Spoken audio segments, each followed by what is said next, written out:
Hey everyone, it's Book of Katherine, or should I say, welcome men? Okay, so I have been asked to talk to the young men, but I don't really know if I should be talking to the young men, or to their parents, or just men in general.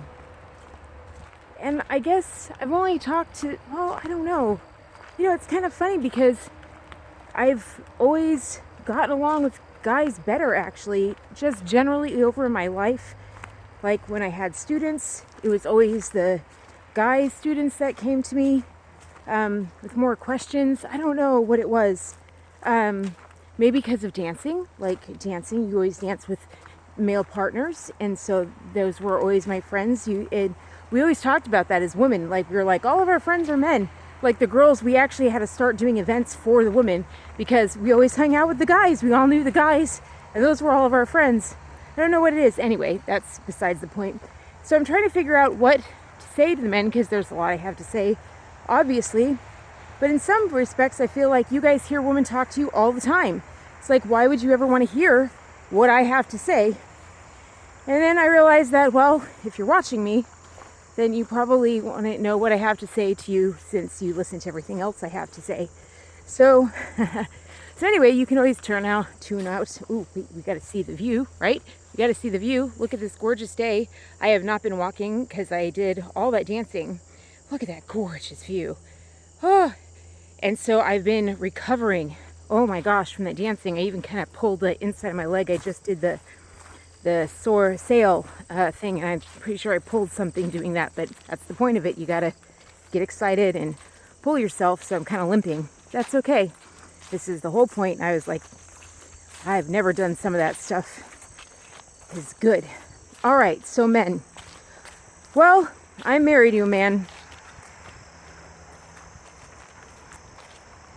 Thousands of friends that are men. I need to get over it. How about I talk to my guy friends? I'll just put it that way.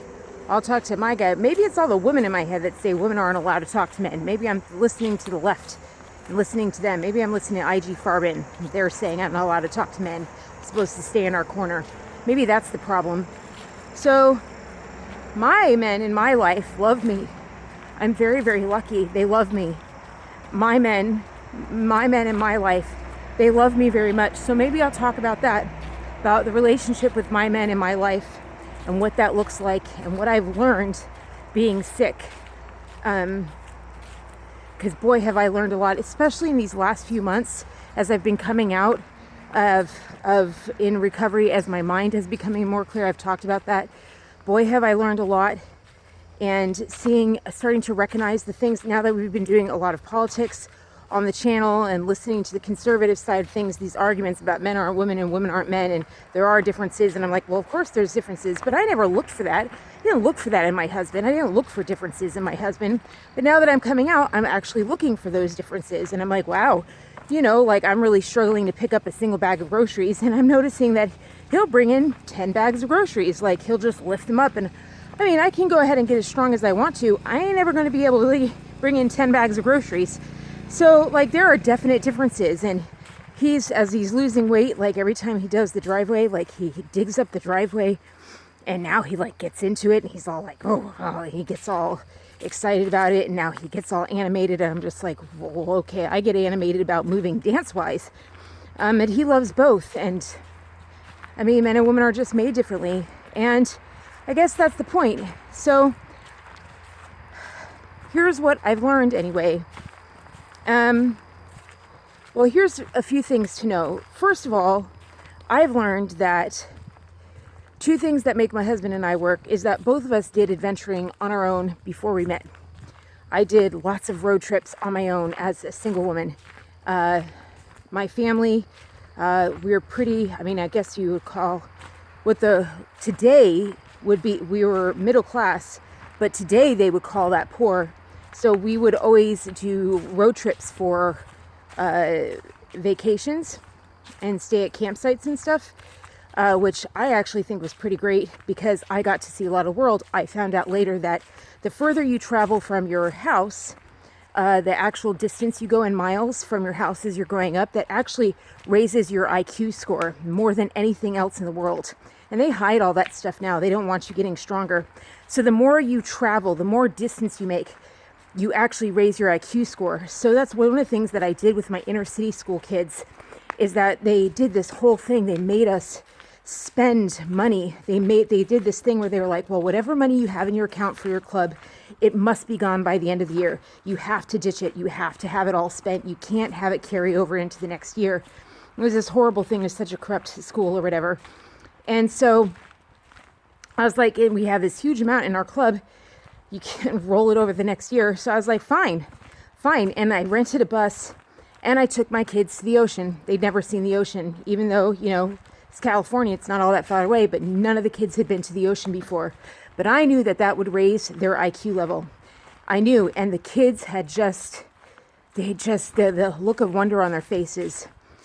But that's more important for the men than it is for the women, because men are made for adventure. Women are made for adventure too. But I don't know, I don't know if you've noticed this, but I heard it when I was young and it didn't really stick with me. Now I'm starting to see it. Now that I've been around for a really long time, I'm starting to see it play out like in everything. Here we are in the canyon. Of course, it happens in the canyon. The big thing. It happens everywhere that I see it, you guys. Everywhere that I see it. Everywhere that I go. I'm going to tell you something big here.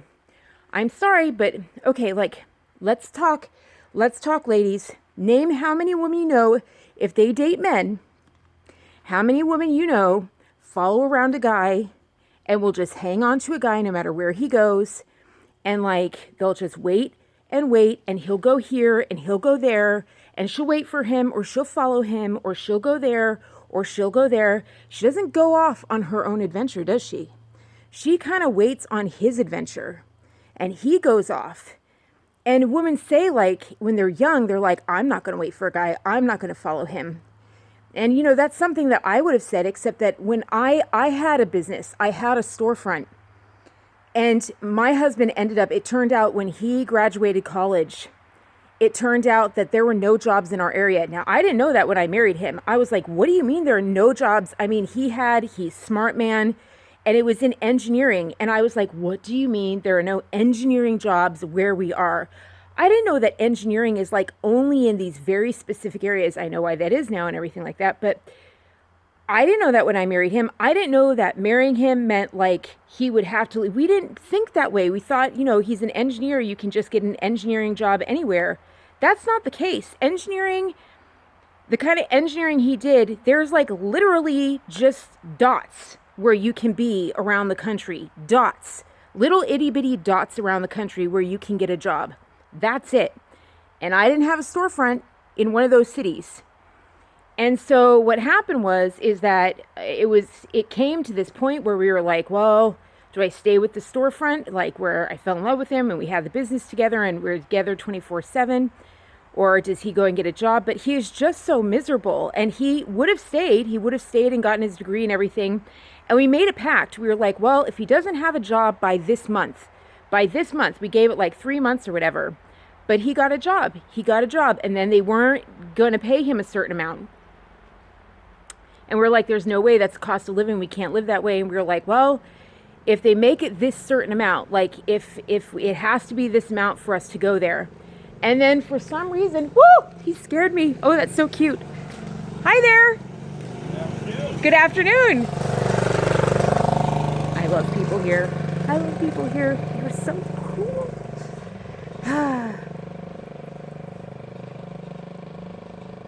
Anyway, I love people. Can you tell?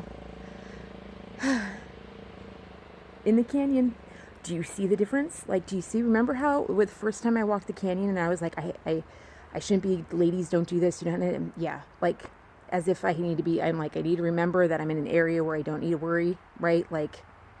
It's not I'm sorry, for those who know what sanctuary state laws are, it's not a sanctuary state, it's not anything like that, so, it's just not a high crime, you know what I mean? I didn't need to worry.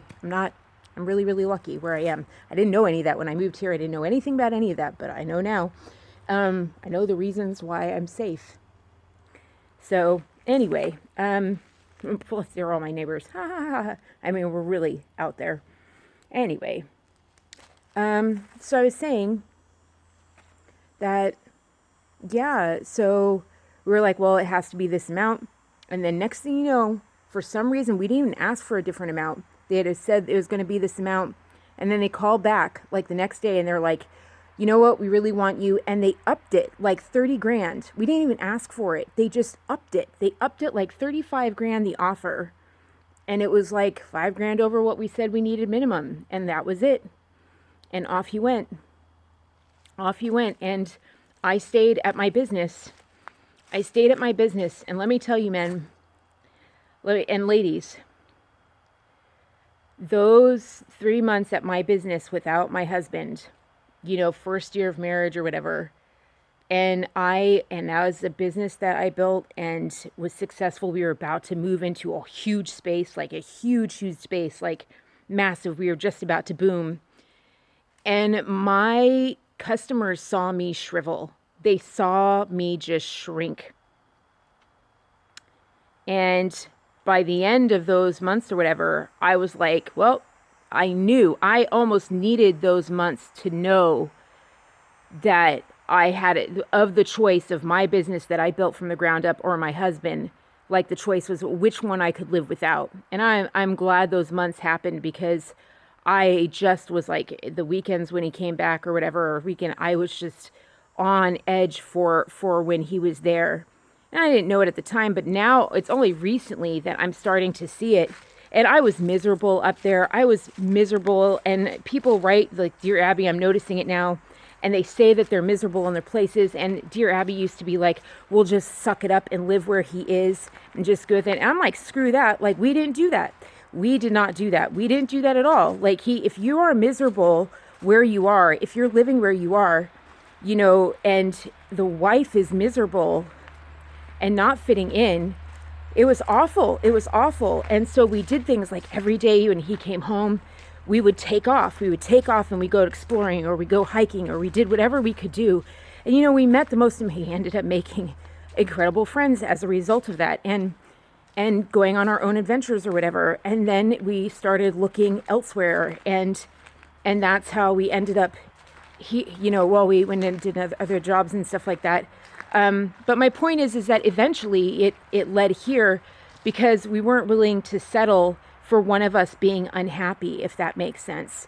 Like, it was like, okay, well, if one of us is really miserable here, then we need to go somewhere else. We need to find somewhere we're both happy. And here we're both happy. Because there's other places. Yes, there may be minimal places, but you have to go where, and it takes time, it takes energy, and you be patient, but you don't just stay there where someone's miserable. You keep looking and you build towards it, and and you recognize it. And that's just life. My point in all this in saying is that it's not just me. I'm realizing as I'm telling you the story, I'm like, oh my gosh, I did it myself. I ended up following him, and I can't believe that I did that. I didn't mean that. I was thinking of all these women in my head who do that. They end up following the men. You don't usually see men following the woman. It's natural. It's just this thing that happens. Men are made, and I don't know what it is. Maybe Jordan Peterson can explain it to us. But men are made to, go out there and be in the rough and the wild. Let me give you this as a great great example. When my husband was up there, he was just starting out. We were trying to do my business and his business and be up there or whatever. But they had screwed him over because, they screwed him over, of course. It's just the way it is up there. But they screwed him over, and so he spent the first few weeks or something in a car, and I was freaking out about it. I was freaking out. Now, he didn't have to, but he chose to, and I was like, what are you doing? Like, he had this big Suburban or whatever, and I was like, what are you doing? I was the woman, and I was freaking out, and I'll never forget it.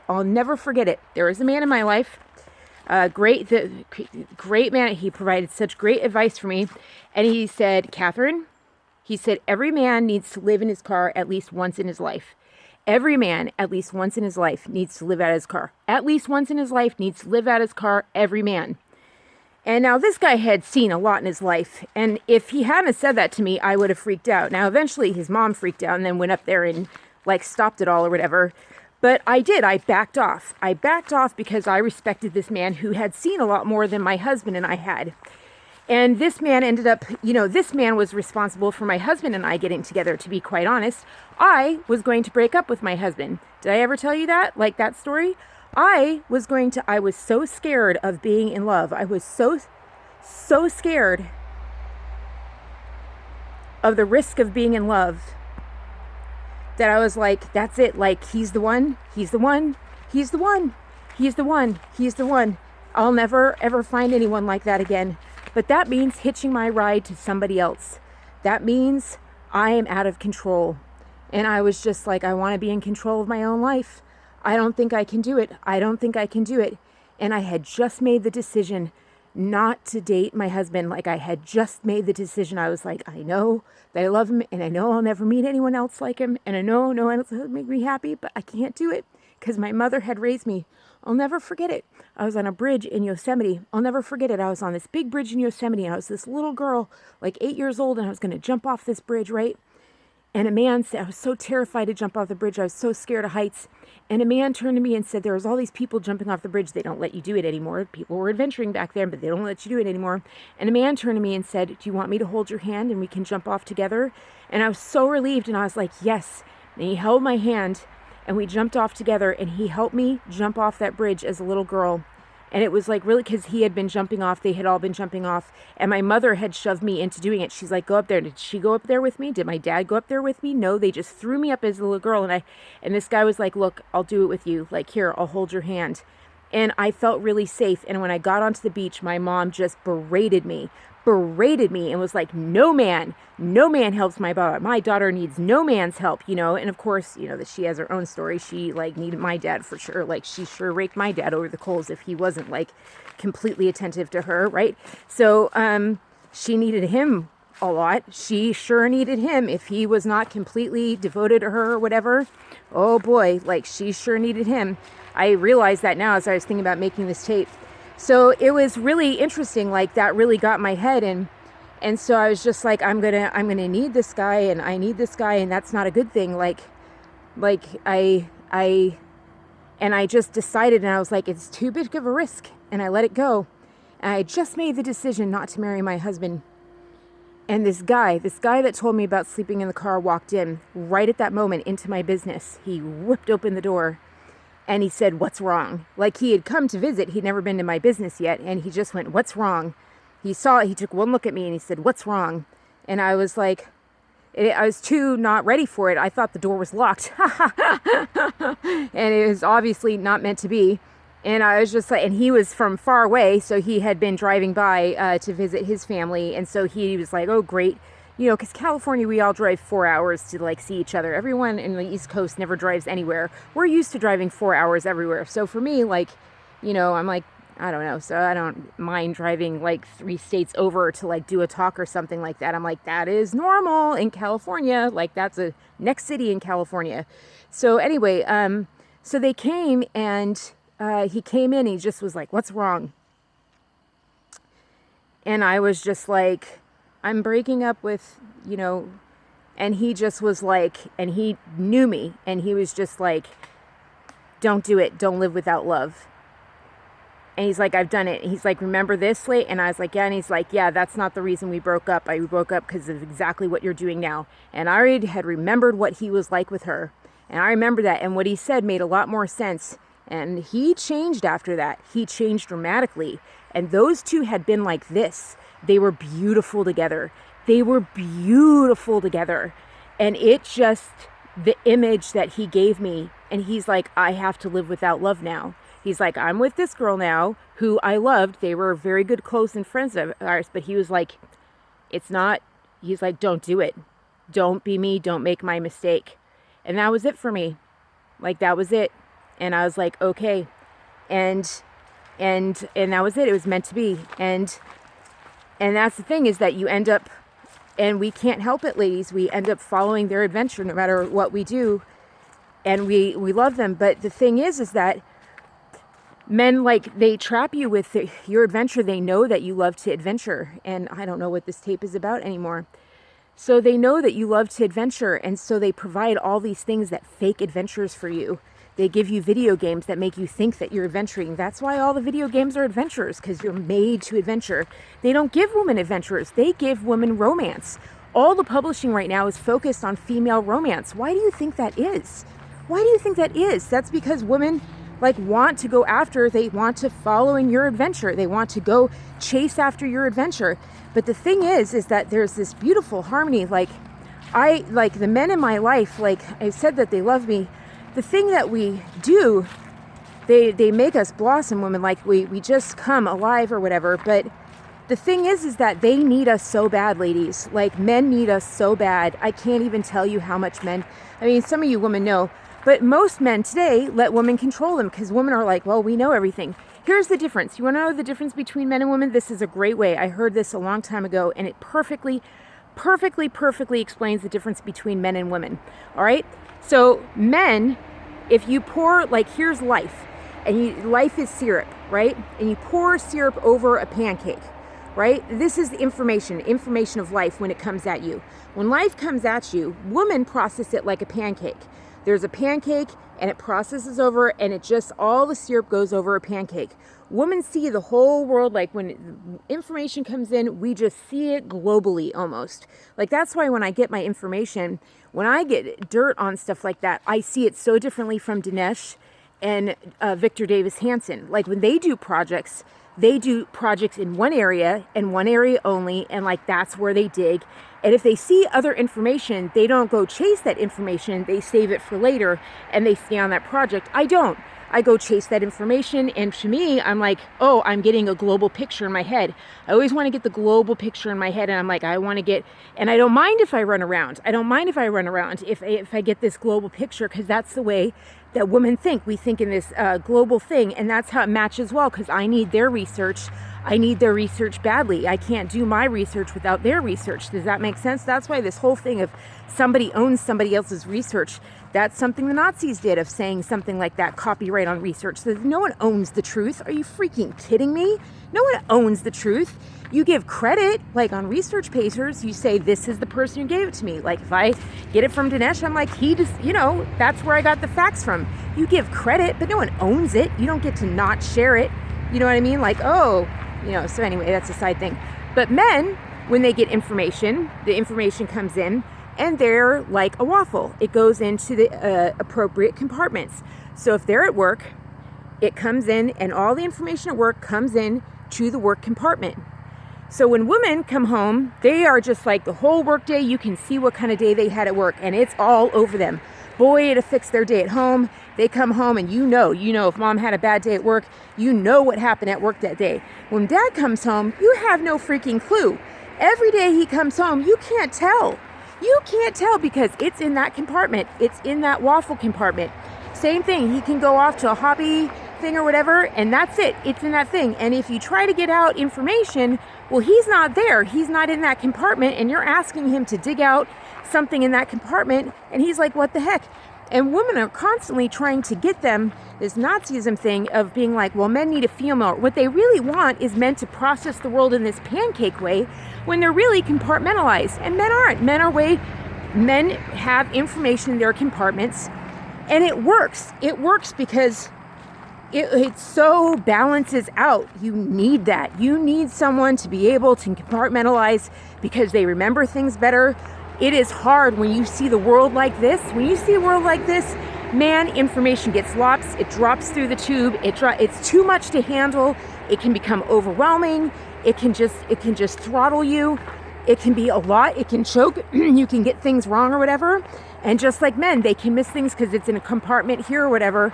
And then there's a compartment here. And then the two worlds, if these two things are stressing, he doesn't catch that these two things are stressing at the same time, and they're both bad, and that maybe one needs to ease off because two are really stressful.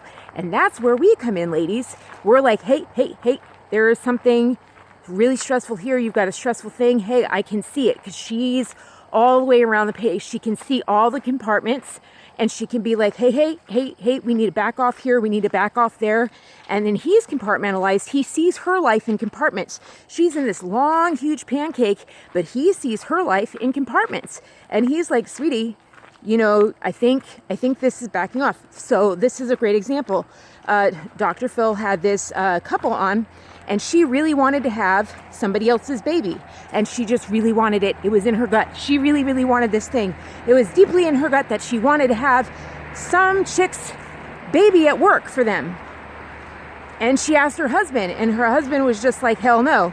Well, and she's like, well, let's write down our reasons. And they sat down, and she wrote down her reasons. And she just had a few, but he had like 27 reasons or 47 reasons, and that kind of pissed her off.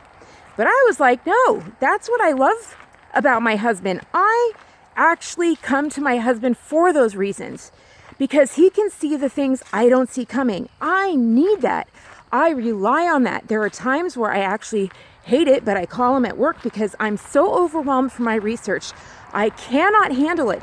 I cannot handle the crap that I find. The overwhelming things. It's not fun. Discovering things like labor camps in China. Discovering that they pretty much rotate every 5 years. Every citizen in China gets rounded up and serves their time, and then they get released. And then 5 years later, they get rounded up and then they get released. And that's pretty much the life of a citizen in China, is that everyone just serves their time in a labor camp. They get rounded up and then they get released, and then they get rounded up and released. And that is how the entire world goes. And then it's happening in India too. And you're just kind of like, and everyone knows it. They go do food shows over there and they show you how bad it is and they show you the conditions. And we all still buy it from JCPenney. We just don't care because we're just so comfortable. We don't think about it. We just go, oh, those poor people will send donations. That kind of stuff. When you start realizing like what's happening, like really the scope of it, when you start seeing, like I just got the chart that showed that like actual wages are going down, Charlie Kirk or whatever is sitting there going, oh, capitalism's raised more people out of poverty. Anyway, so I'm going off. So that's my point. See, I can get going on this big thing. And so I have a husband, when I get going or whatever, I can call him up and he just goes, bam. And he asks the one question that just lines it all up for me. And I'm like, right, alignment. And then my husband comes to me with problems even with engineering. He has this huge engineering project that has this over here and this over here and this over here and this over here. So he's got an engineering problem that has that tree and then that tree and then that tree and then that tree and then that tree. And he's just like, he can see all the trees. He can see all the trees individually, but he's like, there's something not working. I need your help, because he knows that I can see all the trees. And it's so easy for me to just go, oh, well, that's the problem right there. Just fix that. That's easy for me because I'm a woman. And he's like, oh, because I can see it all. That's why you see so many politicians when they used to say behind every great man is a great woman. Because the man's out there living the venture, they can take the blows. But when he comes home at night, the woman is just like, yeah, then when there's something, it's just this amazing thing. But we get to get prettied up and go out there and shine and have all the soft, ooey gooey things and be all prettied up and dolled up if we want to be. Or we get to go out there and get a weapon and fight if we want to or whatever. With men on the lines, we get to do whatever we want because we're in America and we can do whatever it is we want to. But the point is that there's a harmony. There is a harmony the way that it works. And what I've noticed is that no matter how much you fight it, there is this pattern of this adventure. And the question is, which is your adventure? What is your adventure? Like my husband adventured before we got married. I remember he took a train trip. He got like this little piece of cash or whatever for his 21st birthday. And you know what he did with it? I couldn't believe it. He decided to take a train trip without me. Like he went off and I loved it. I thought it was great. I mean, even if we had been married, I would have been like, great, right? Like I had done remember I said we both adventured before we met, like before we got married? I had done all these road trips. He had the idea on his own. He went and took a train trip across America. Apparently there's this thing that you can do. Like if you take a ticket across America, it's like $150 all across. If you just do a one way and back, it's like $150 if you just do a straight train trip. But it's just a seat. Like it's just a seat. It's nothing cushy. You don't get a bed. He slept in a seat. Woo! Hi again. That's you again. So, same guy.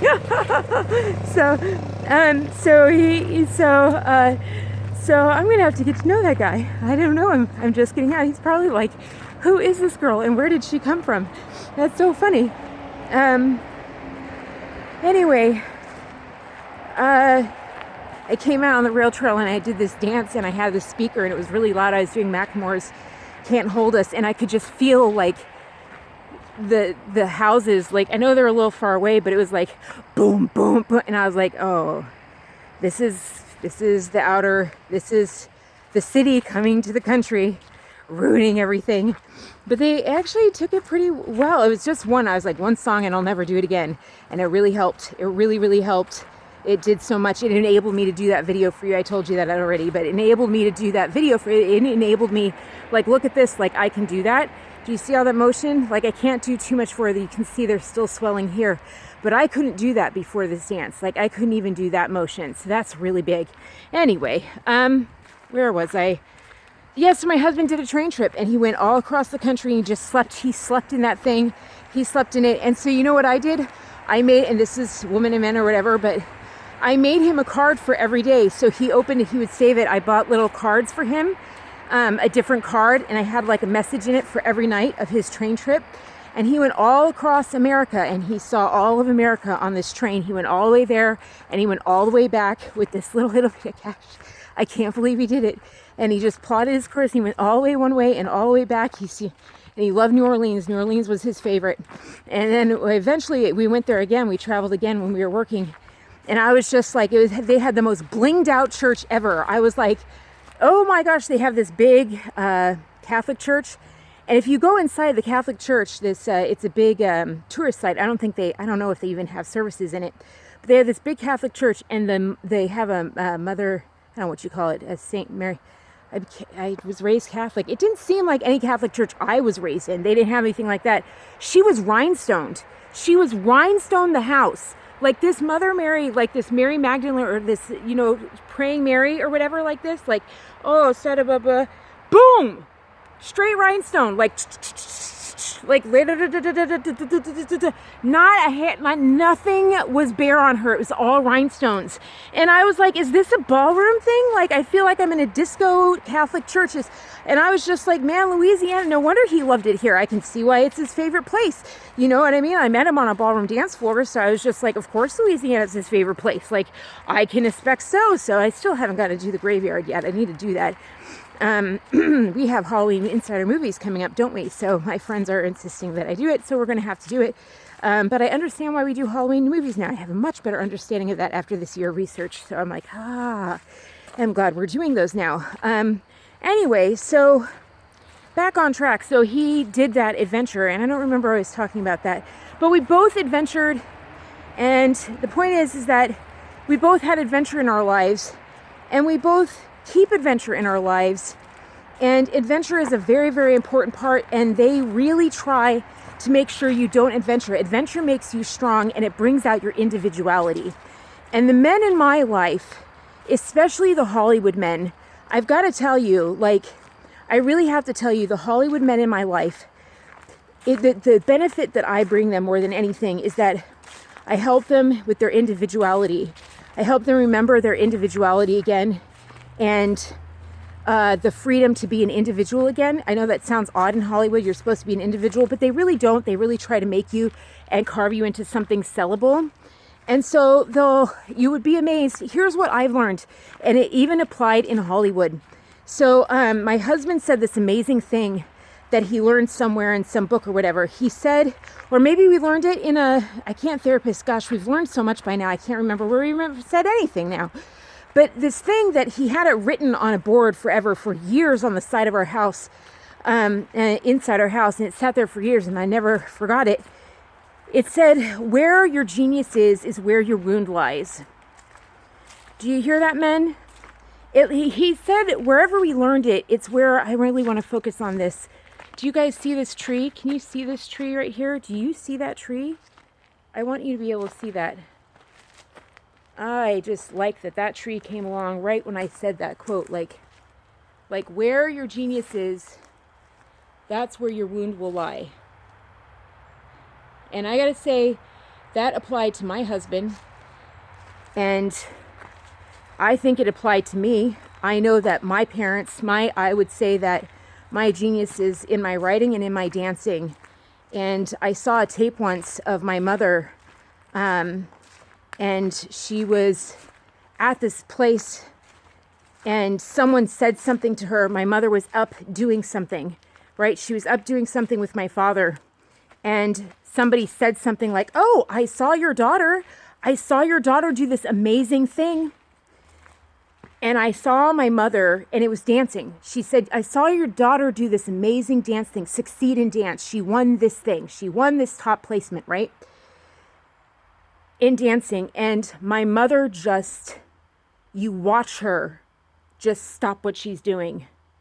Now, I know that the person was trying to be like, "Hey, it's your daughter." Like, "Hey," right? Like, "Hey, it's your daughter. I want to give you a compliment. This applies to you. You did this. You raised this girl.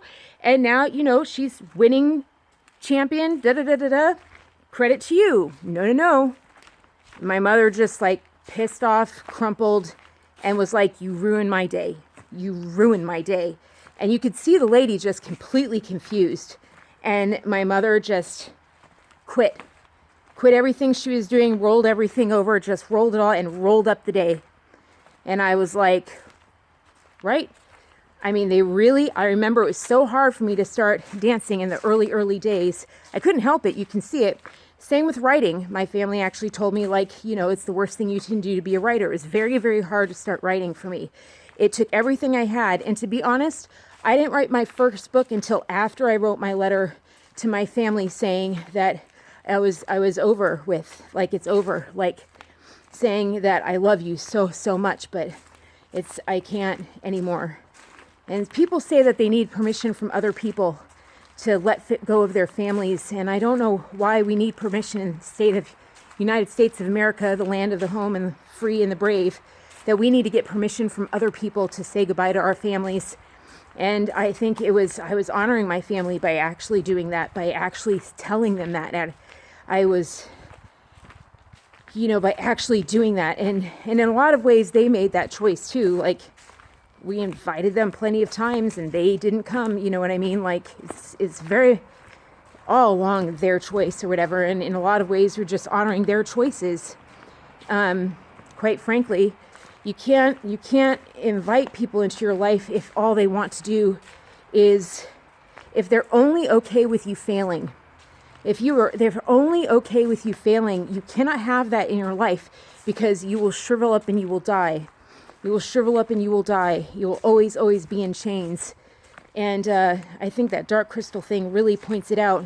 And you'll never go on an adventure. You'll never go on an adventure. And you need to be able to adventure. You have to be able to adventure. Look, I talked about my family. I leave a family in the canyon. Always the big things in the canyon.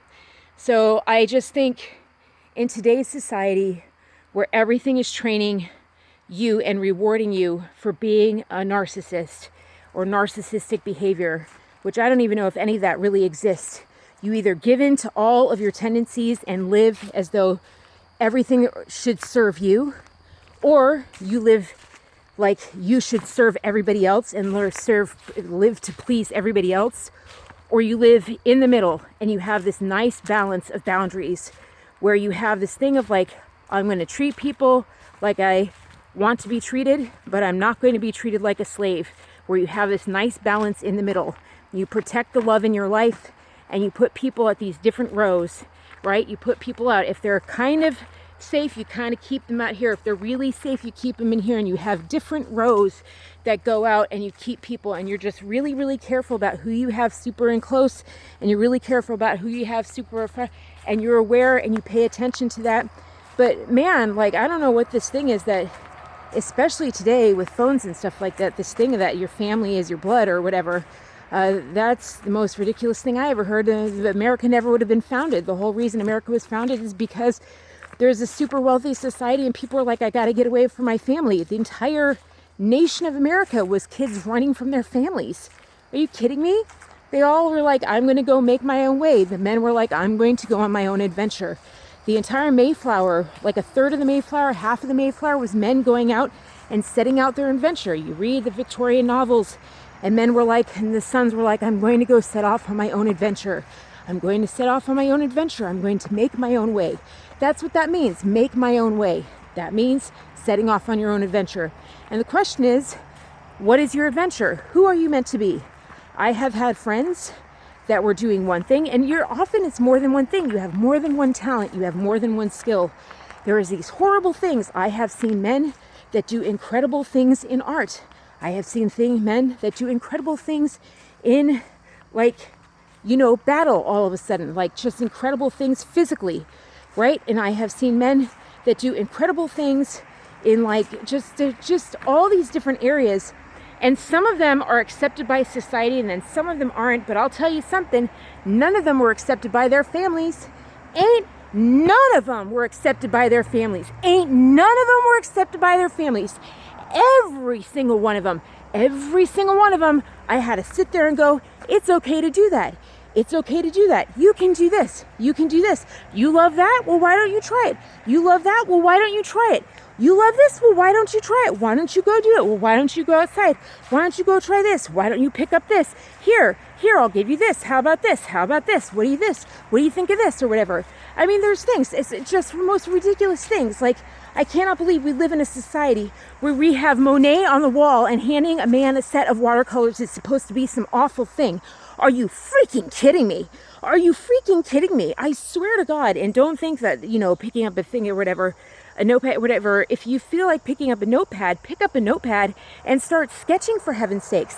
I mean, the way it comes out, because when you don't do it, it comes out in all these other ways.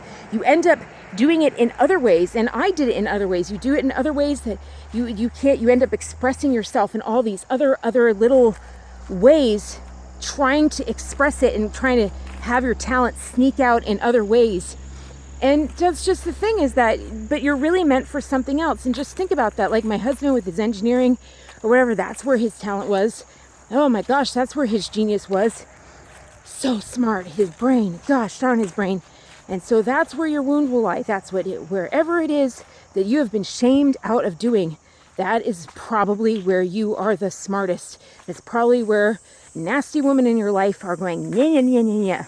And that's when I say that you need women. It ain't women that are trying to organize your life. I hope you understand that there is a big difference between what I'm doing and what other women are doing. I'm not trying to control the men in my life. I'm interested in them. I'm curious about them. I always said, like, I would meet women in Silicon Valley, and do you know what they would say about getting their kids? When they were pregnant, they'd always be like, I can't wait to see what they look like. I'm just so curious about what they look like. I'm so curious to see, like, what color of the skin they'll have. And I would be like, are you freaking kidding me? Like, I'd be like, it's like they were buying a doll. I was like, I can't wait to meet my kid. I want to know who they are. I want to know who they are as an individual. I want to know, because they're not going to be like my husband. They're not going to be like me. Who are they going to be? Who is my kid going to be? I'm so curious, because they're not going to be like anybody else in the world. And I don't think parents today do that. I think parents today think that they have to let their kids online. I don't think they ever consider that they know they need to have their kids be occupied with something, but they never even consider that that could be a book, which is what people have done for centuries. Ever since writing was invented, we use books. And that grows the mind and grows the brain and everything like that. You use books. And that, oh my goodness. And you know what's really sad though is that now you have to do older books before 92, because they've put females in all the publishing houses. I looked up tour books because I did a female fantasy novel, right? I can't believe I just said that. I didn't do a female fantasy novel. Well, I mean, is it a female fantasy novel? No. That's right. Ha ha ha. Sorry, it's been a while since I wrote it. It sure as heck ain't. No. No. When you read it, you'll know it sure ain't a female fantasy novel. I'm like, oh God, women will turn this down, right? But what they have is they have men going out there speaking for tour books, right? But then when I went on Indeed or whatever, LinkedIn and stuff like that, and started looking up tour books to see who I was supposed to turn it into, it was all women. All women were the editors for tour books. Woman, woman, woman, woman, woman. And when you look onto the blogs about turning things into editors, do you know they don't even say the word them? They say when you're talking to an editor or when you're going to turn into an editor, they never say the pronoun them. They always say her. So when you're talking to her and when you're writing a letter to her, do you know that in publishing? That is literally the standard in publishing. All publishing houses only hire hers, apparently. And I don't know if that's because you men just aren't out there if you're all playing video games. I don't know what it is. Or if they've really just locked you out or whatever. But I'm like, you're going to have to read oral books before 1992 because it didn't used to be that. I'm pretty sure that that's a huge lawsuit. I don't know why any civil rights lawyer isn't suing publishing houses for having literally one sex across the board. And all these sexes are saying, I only will take someone based on your skin color. That's how they're accepting books. I will only accept someone based on your, literally everything against the Civil Rights Act. Literally. It's like reading this as if the Civil Rights Act never happened. It's like a slave book. I'm like, oh, they're not interested in what you have as a book. At all. They're not interested in what you've written. It's fascinating, which is exactly why I did it that way. Exactly. I was like, everyone shut up. I need to do this on my own and find out what's out there. And that's what I found out. That's one of the things I found out. I found out a lot more, but boy, did I find that out. And so that's the thing, men, is that you need to know that your fantasy novels are being turned. All these things are being turned. You say, oh, our video games are changing. Oh, our fantasy novels are changing. All the things that are trying to tempt you into adventure are changing because it's all women and they're trying to lead your adventure. One guy said it really well. He said, men make women the adventure now. And I don't think that happens anymore, but that is something that you can do. You can make women, like chasing the woman, the adventure. Like, oh, every night, like what women am I going to pick up? That ain't an adventure. That means you are aiming really, really low. And you're never going to be who you were meant to be. And you're going to die alone without anyone to, because women live longer than men. And that's why we do it, because we're supposed to nurse you when you're getting old and you can't move and you're all cranky. Right? It ain't going to be universal health care that does that. You know why that is? Because there are no young people getting jobs. They can't support you. And the jobs have tanked in actual revenue. Like the jobs have actually gone away that can actually pay for you. Our wages have, boom, right? They're going up a little bit now, but that doesn't mean Trump's going to be in office forever. There is nothing that can pay for universal. I cannot believe the amount of men that tell me, well, universal health care will pay for me. That's why I can just sleep around and never get a wife that's going to take care of me. And I just start laughing. I'm like, you're relying on universal health care? You think that's going to come around and take care of you? I'm sorry, but I'm super sick. And I'm going to tell you right now, Obamacare was out. And that's when moment Obamacare hit is when I lost all my doctors. All of my doctors disappeared on Obamacare. Everyone, we had to start paying cash out of pocket, $383 for my best doctor. The one that was actually getting me better, $383 per visit. That's right, they eliminated every single specialist off of it, and they put on specialists that they paid $11 an hour. That's universal health care. Yeah, man, real smart. Real smart. And no one's thinking long term. No one's thinking long term. Now I'm starting to think long term. I can't believe the way that I sound because it goes so against culture, but it's all because of how I'm living. Like, it's all because of how I'm living. Like, it's all because of that, because I'm living, I have a 93-year-old body now. Like, I know what's at the end of the tunnel for everybody. And I'm just like, good luck on doing that without somebody on your side.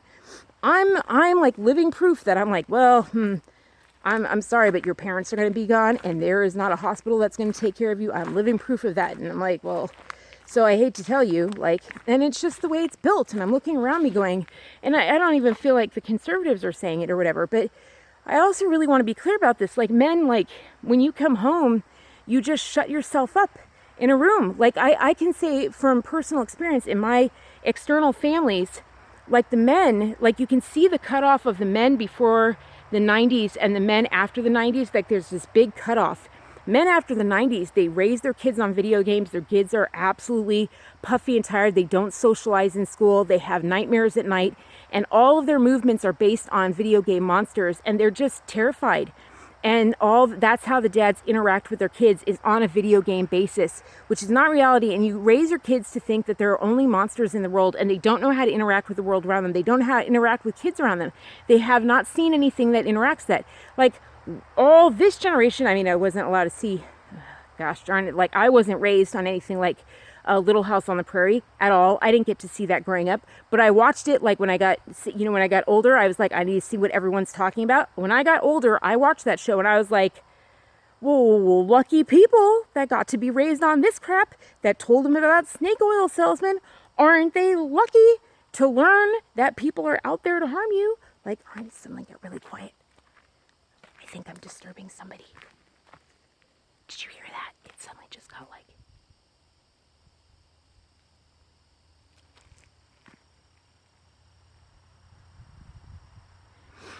I feel like dancing demonstrates it the best. Like, maybe dancing brought it out in me. But like, the things that you see me do ain't nothing compared to what I can do when I'm with a partner. When I dance with a partner, like, I can spin 100 times faster. I can do lifts into the air. And that's what everyone said when I met my husband. They were just like, wow, you've just like blossomed like a flower.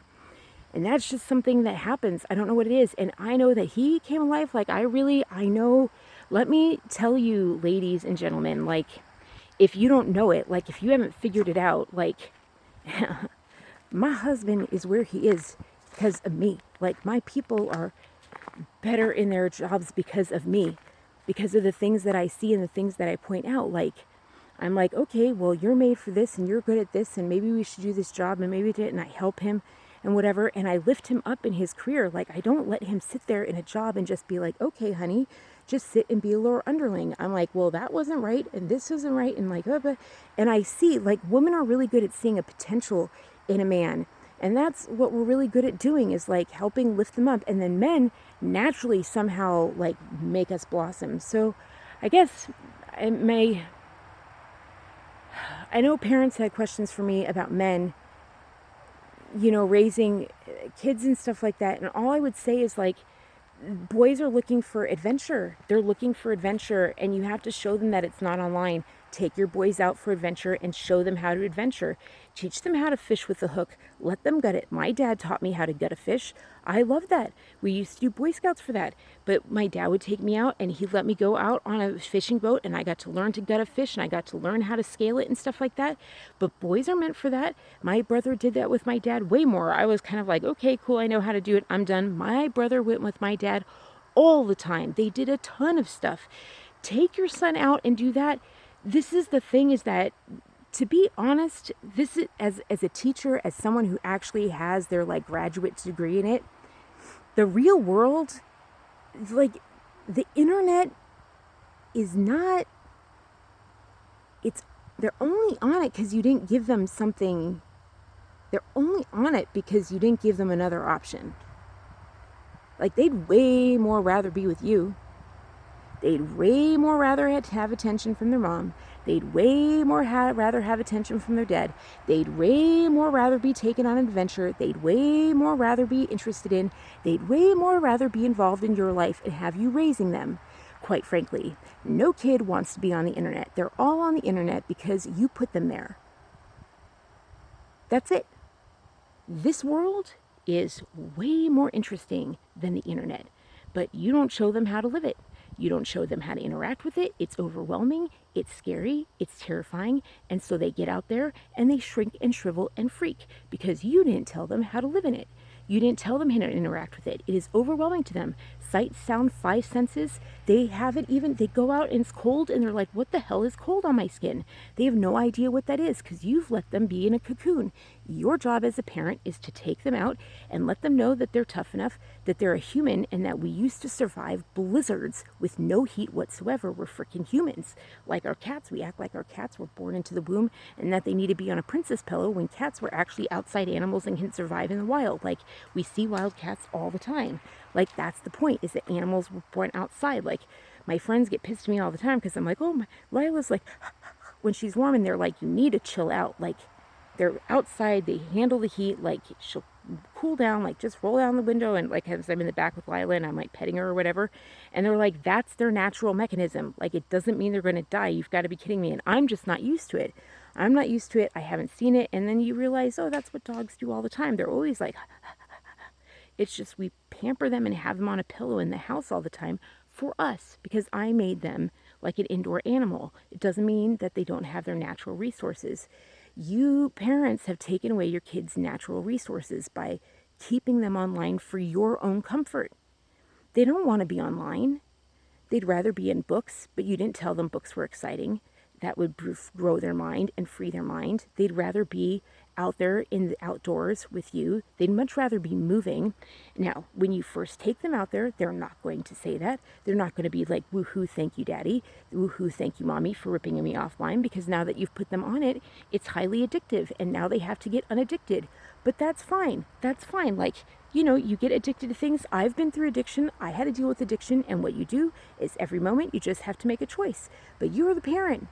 You're the parent. And the thing is that they're young and you can train them out of it easily by distracting them. You distract them with the world around you. You go on hikes and you just know the more you hike, the more you take out there, the more you go on walks, and you don't have to talk. You just walk with them and you show them. It's more about action, showing them that you care, and doing things with them and showing that you care, taking them with you. Like, I saw this daughter, like there was this guy driving a trash truck when I went to my last medical appointment, and there was this little daughter in the other seat, and he was just driving her around for work in a trash truck. And the look on her face, she had this little strawberry blonde hair, and she just had this look on her face like sun. She looked like the sun, and I haven't seen a kid look like the sun. I can't remember the last time I've seen a kid shine like that. I really haven't. I cannot name the last time I've seen a kid shine like the sun like that.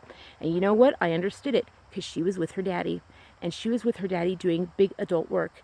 Kids like to be seen as adult. They know they're little. They know the world is big. They want to do big adult work. They want to help mommy with the dishes. They don't think it's boring. They don't think the dishes are boring. They think the dishes are big adult work. They want to help. They want to know how to help. When they say, can I help with that? Don't put them off because it's inconvenient. You help them with that. See, I went off on something else again. I'm sorry. But that's my point, is that you assume because the world tells you, oh, kids are not interested, or because they pout. What they're doing right there when they pout, when you tell them to go do something, when a kid does this, you know what that is? That's them testing you to see if you really freaking give a damn. That is them to see if you really, they don't believe you. They don't believe you actually want to care about them. They think you don't care. And so they're going to test you and see if you really do. And if you keep pushing it and you say, nope, come on, we're still going to do it, and it doesn't test you, that you are showing them that no matter what their emotions are, no matter where they're at, no matter what they throw at you, it doesn't change you. You're not going to change. They cannot affect you. You're the leader. And that's what kids really need to know. All they want to know is that they're safe. They don't feel safe when they can pull you like a freaking puppet. They know they're smaller than the rest of the world. Like, they don't want to feel, it makes them feel very scared and out of control when they can yank you around like a little puppy. I can't believe parents who are like, well, let me ask my kid. I'll never forget it. When we first moved here, a guy said that they got like some tax refund of like $8,000 because of a daughter, because of their daughter's write-off. Some huge refund. And he said, so we let her decide what to do with it since we got it because of her. And I just, the amount of damage, and I was just like, that girl's screwed. She's screwed for life. Screwed for life. One of the worst things I've ever felt for a kid. Almost as bad as when I heard a kid getting beaten in the stall at Target once in California. You hear a lot of that in California. Not a great place. Not a great place to be. Lots of child abuse in California. So, really, really sad. Different culture altogether. Children so neglected there. It was really, really hard to see as a teacher. Yeah, that's why they said I can't be a teacher anymore, because they said I cared. Like, they were really pissed that I would report abuse. That would get me in trouble as a teacher, because I would actually report abuse. That wasn't okay. That would get me pulled in. And I'm sorry, but I care. I care about kids. I'm one of the few that do. So anyway, well, no, I think I'm one of the majority. I think it was just a really corrupt school. Does that make sense? They were really they got lots of corruption. I've told you about that before. So anyway, just consider that, parents, like when they test you and do things like that, they're kids, they're small. And remember that their brains are like really small. They're not adult brains. They're not really developed. And I don't know why parents do this thing where they try to talk through with their kids and try to get to reason out the decisions they're making as if they're like their confessor or their priest or something. And like, mommy needs to take you away, and the kid is upset that they have to leave the nursery school or whatever. And then they like explain to the kid why they're taking them away. And I'm like, the kid doesn't understand. The kid doesn't understand at all. What are you doing? Like, the kid's brain is like this big. You just say, okay, and then you give them a game. Like, the kid will change like that. You just get him in the car, and then you're like, here's your game. You get the game, and then you go, okay, we're going to sing now. And then you just switch gears. You give them coping skills, coping mechanisms for how to deal with disappointment. Does that make sense? You give them coping methods. This isn't, I don't know what this tape is about. This is what happens when I go on a walk and I'm not pissed about something. So, but just head request for men. And I try to talk about men, and I think I talked about everything under the sun. Oh gosh. And now my lower back is going out because I already did a stretch today. And there are fireworks because I live in a state that allows fireworks all the time because I love it here. Got lucky with where I moved.